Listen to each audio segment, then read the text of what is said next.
तो गाइस इस वाली वीडियो हम बात करने वाले हैं कि इजी पैसा से आप किस तरह से अर्निंग कर सकते हो गाइस, क्योंकि यहाँ पे इजी पैसा भी आपको अर्निंग देता है कुछ हद तक। मतलब वहाँ पे आपको कुछ भी नहीं करना पड़ता, वहाँ पे कुछ भी नहीं करना, आपने सिर्फ अपने जो अमाउंट है उसको इजी पैसा के थ्रू विड्रा या आपने वहाँ से सारी की सारी ट्रांजेक्शन्स करनी है। जितनी ट्रांजेक्शन्स आप अपने इजी पैसा को यूज़ करके करेंगे तो वहाँ पे अर्निंग किस तरह से होती है, वहाँ पे काफ़ी टाइप्स की अर्निंग होती है गाइस। आप इनवाइट सेंड करके भी, रेफरल से भी अर्निंग कर सकते हो इजी पैसा के अंदर। उसके बाद अगर आपकी अमाउंट जितनी भी पड़ी हुई है, इन्होंने ऐसा प्लान निकाला है अगर आपके 1000 रुपये भी आपके अकाउंट के अंदर पड़े हुए हैं तो वो उनके भी आपको कैशबैक कुछ ना कुछ मिलता है, ठीक है।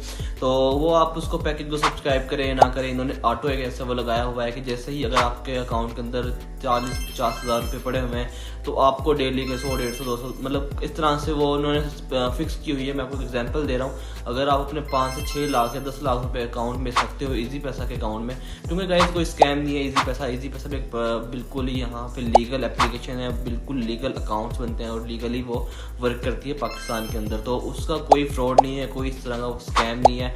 तो अगर आप अपनी अमाउंट, अगर आपके पास है एक हैंडसम अमाउंट आपके पास रखी हुई है तो आप इजी पैसा के अंदर उसको रख सकते हो और वहाँ से आपको एक अच्छा कैशबैक मिल सकता है, वो भी अर्निंग के तौर पे। आपको सिर्फ कुछ भी नहीं करना, अपने अमाउंट को सिर्फ अपने अकाउंट के अंदर रखना है।